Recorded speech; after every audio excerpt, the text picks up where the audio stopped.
You see, I seem to have a problem with just one thing. This is the one thing that I have a problem with.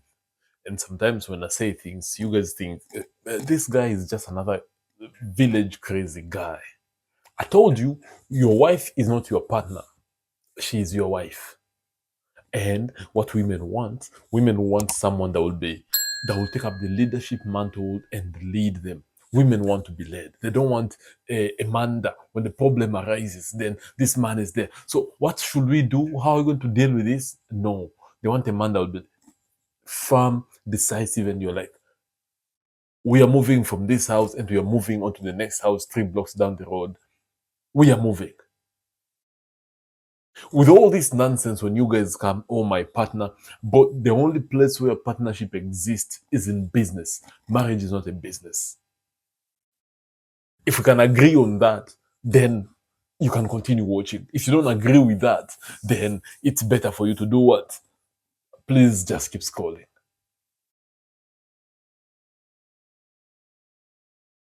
Because I do not know how many times I'm going to tell you, men, brothers who listen to me here. Your wife is not your partner. Also, the few women who are here, your husband is not your partner. That's why one is the head according to Christianity and the other one is the neck. There's no way the neck will start telling the head, look up, look down. Of course, the neck facilitates all that, but the head is the one that will, yes, I look forward, I look sideways with the help of the neck. So in partnership, it's not like that. In partnership, is like probably one is the head and the other one. Actually, in partnership, there's no head. Probably the government now becomes the head in these partnerships. And that's why I'm telling you, gentlemen, let's stop the joke of saying our women are our partners. No, they are not. And it does surprise me a lot when I look at stories. Bro, you guys should see me. I read almost for a lot of time when I'm online during my free time. I'm reading things so that when I come here, at least I come here with something that is constructive. Let's see the story of partnership and how it's very dangerous for you who think, oh yeah, my partner, my everything. When your wife is sick, you'll hear a man saying, yes, we are sick. Or when the wife is pregnant, we are pregnant. Or we gave birth. I'm like, since when did men start getting pregnant? Men don't get pregnant. Men impregnate women and women get pregnant and they give birth. So when you hear a man saying, we are pregnant, or we gave birth, or we got married. I have even a problem. The man says I married. The woman said I got married to Chris Basedeke. Now, with all these stories of partnership and everything, now listen to this. Now you'll get to the point where I'm saying a man decides and the woman will just follow. Because anyway, if she believes in your leadership, then she will just follow you. Right? Listen to this story. My wife and I are both in our 40s and have 2 children. We both agreed after our second child that we didn't want any more kids. We've always used protection, but still, somehow we seem to have ended up in an accidental pregnancy. Currently 6 weeks, we think. Did you hear that? My wife and I. So probably the wife is older than him. I don't know. So my wife and I. It's not even I and my wife. No, my wife and I decided. I have no problem. Anyway, English is not my first language. But my wife and I both are in our 40s. Okay, fine. Both agreed after our second child. Okay, we both agreed. I think is a decision. Any man that is decisive and the woman, if the woman trusts your leadership, there's no even need to sit down about these things on the table and say, yeah, let's plan for a kid. No. If a kid comes, if a man decides, yes, I want another kid, get your wife pregnant, and life moves on. She'll give birth and you continue living your life.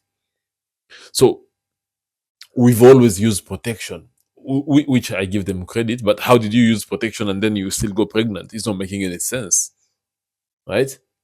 So we decided that we don't want any more children. This man should have said, I suppose it's the man who wrote it, I decided I don't want any more kids. Because anyway, your role as a man, you're the provider. So if you want a kid, then you should be able to provide for this kid that you want, right? But here we are hearing, we decided that we don't want any more kids. And listen to this. Currently, around 6 weeks, we think. So him and his wife are now thinking together. We think we are pregnant.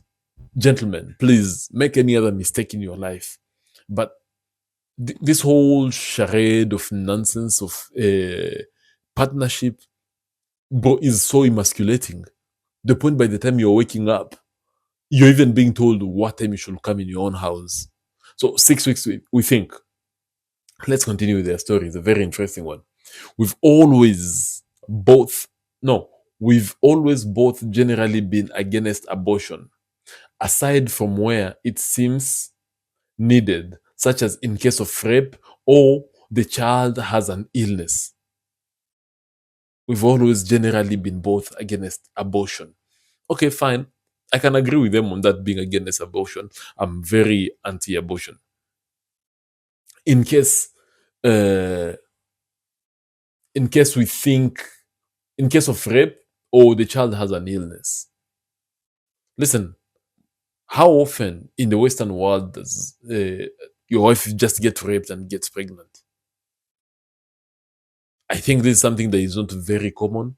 So, okay, in case of rape, then an abortion will be served. Okay, so we really never thought we'll be in a place where we'll be considering abortion ourselves. My wife seemed about 80% sure she doesn't want a third. She doesn't want a third. I would say I'm about 60%. So we see another quality in this man. He's very indecisive.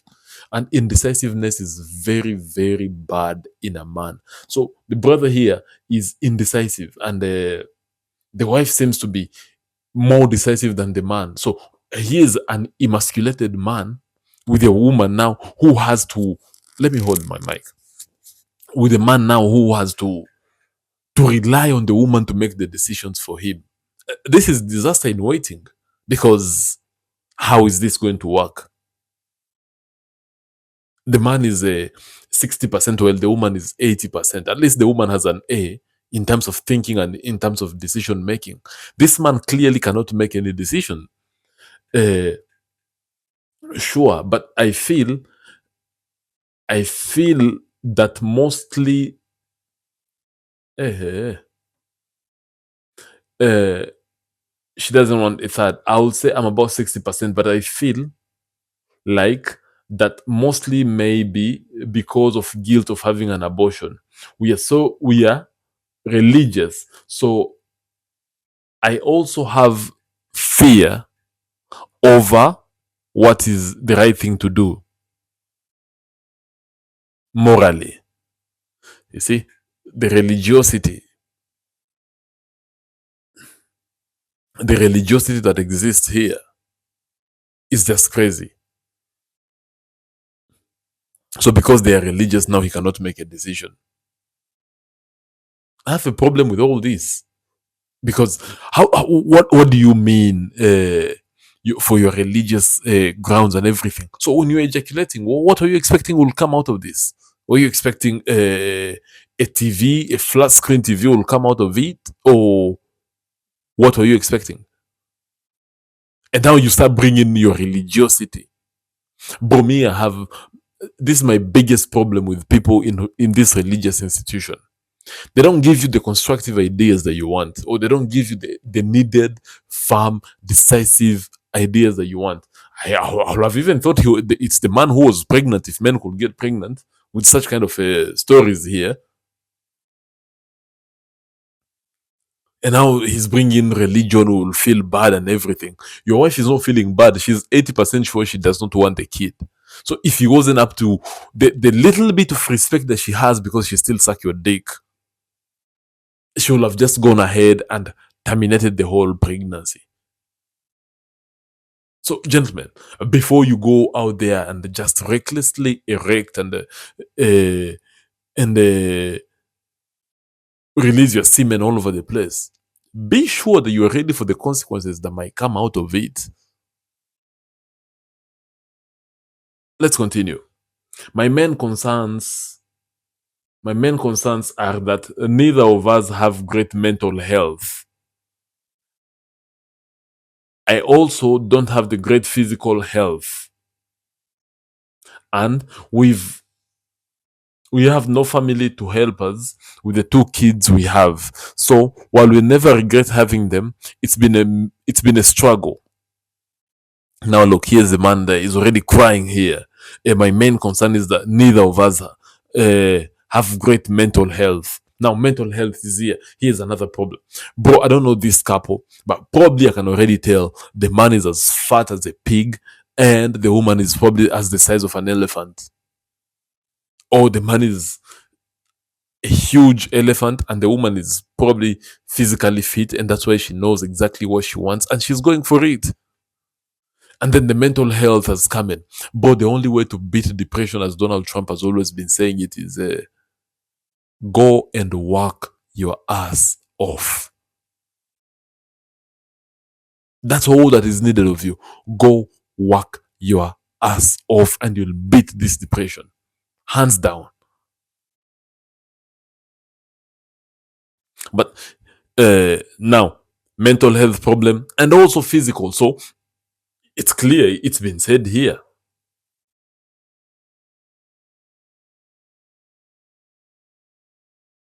We also don't really have a room for a third unless our other children share a room. You see, the lack of, I mean, the indecisiveness in this man is so pathetic to the point that now he's even considering now, how am I going to tell a 12-year-old kid to share a bedroom with their siblings? Bro, when I was growing up, bro, there was no request. Boys, you're sleeping in this room here. Bro, four of us will just be sandwiched on that bed and we'll sleep. And in the morning we wake up, stories, and life continues. A 12-year-old is already telling the parent, I don't want to share a room with my sibling.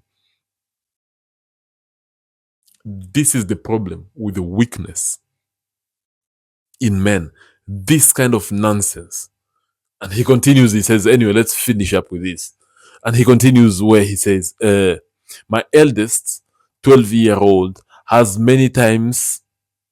many times that she won't want another siblings. Our youngest is 3-year-old, still want a lot of attention and will obviously get less if we had a third baby. With our age and anxiety issues, we are so really anxious. We are also really anxious of if we will have an ill child, we'll go through an ill child if we'll go through with it. The gut feeling we both have is that having a third child won't be the best thing. Bro, any man knows exactly what is required of them and what exactly they're supposed to be doing.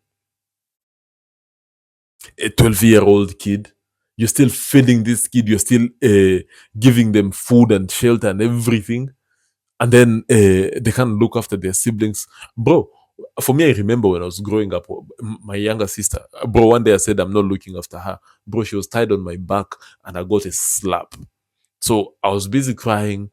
I tried to put my sister down. Oh, bro, she will also start crying. And that toughened the shit out of me. But here, a 12-year-old kid giving parents instructions. Now, who's the parent? Clearly, ladies and gentlemen, here is a very weak man. A man who lack a sense of decision. He cannot decide on nothing. And now mental health is kicking, anxiety is kicking, probably depression is kicking in, probably working a job that they don't want to work, and then living a miserable life. Bro, when I see such kind of stories here, I'm always wondering what kind of life, what kind of a future are we going to leave behind with those that look up to us? And all this lack of men being decisive, men deciding, yes, we will do this and this and this for the welfare of our family. It does not exist here. And then we stay in societies that are broken, and we keep on wondering and asking ourselves every day, where is the problem? Where did this one come from? But it's our fault. Men, we're the one who are failing the entire society by not deciding and letting kids now decide, yes, this way we live, and we'll live in accordance to this and these terms. And I'm not saying it's bad to consider the ideas or the inputs of the children. Yes, you can consider it. But is that an ultimatum? Of course, no, it is not. That's where we are. The flip side is obviously that we don't want an abortion. For me, that story is still a bit long, but anyway, I'll cut it short. The flip side is is obvious that we don't want an abortion.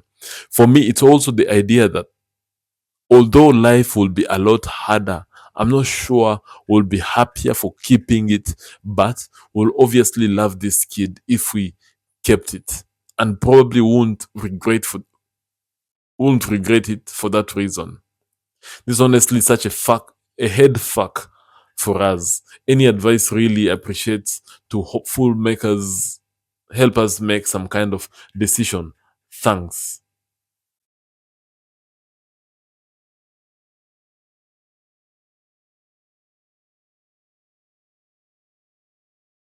On the flip side, we also obviously don't want an abortion. So you see the indecisiveness, you guys, everyone who's been listening to this story. And by the way, this is a story that I got courtesy of Reddit. Someone just sent it in my inbox on Instagram. But clearly, we can see here the disgust that exists in this man who cannot decide on nothing. He cannot decide on nothing. Just hoping that, yes, I'll say this, I'll do this, and I'll do this. There's no shortcut in life. Men, brothers, there's no shortcut in life. And women get so much repelled by men who cannot decide. Just lead, the woman will follow. But if you don't trust in your own leadership, how do you expect another human to trust you in your leadership? That's why school captains or captains in sports, they are loved by so many women because they're like, he's leading his entire team on the football uh, pitch. But now you are here, a man who cannot lead, with a wife, with anxiety. Here's my unsolicited, anyway, he's asking for help. And here's my 2 cents of advice: get physically fit. Once you decide 1 plus 1 is 1 in your house, nobody changes that. You want to keep the kid, keep it. Number 3, dominate your children. It's either your way or the highway, because probably you're working in a job that you don't want to work. Probably you're doing things that you really don't want to do. So, what do you have to do? Get your shit together. Get your shit together for heaven's sake, so that when another challenge comes, you'll be able to handle it. But here he's telling me, or he's according to his writing, he's saying, we will not be happy. Bro, I don't think a man is supposed to be looking for happiness in any way, shape, or form. Why? Why do I want to be happy today? Why? Happiness belongs to children, women, and dogs, as Chris Rock has always said it. For me as a man, my happiness will come out of the fulfillment of the things that I have to do. Like, for example, here now, when I get to sit down here and record a video, bro, you should see me tapping myself on the back. Yes, I did it today again. I recorded another conversation, or I did another podcast today. That's how. is supposed to be for a man. Anything else is a joke, and you should not be participating in that. But what are all of you doing? The indecisiveness that exists, that this man has here with the partnership, me and my partner, my wife and I, and I'm like, bro, what's your source of reference? Gentlemen, be decisive. Stay here, learn something. If you get to pick up something here, pick it and go with it. Maybe it will help you in one way or another. That's all that I can give you. Me, as a social scientist, yeah, I'll read some of these things here, and once I'm done reading them, what am I going to do? Give you the information, whether you, if you want it, you take it. If you don't want it, you can tell me as well, Chris, to hell with your theories. Let me go continue staying in my mediocrity. And I'm okay with that anyway. But my advice is get physically fit, be decisive, dominate your kids, and learn something from your wife who seems to be more decisive than you are. Anything else, we are joking here.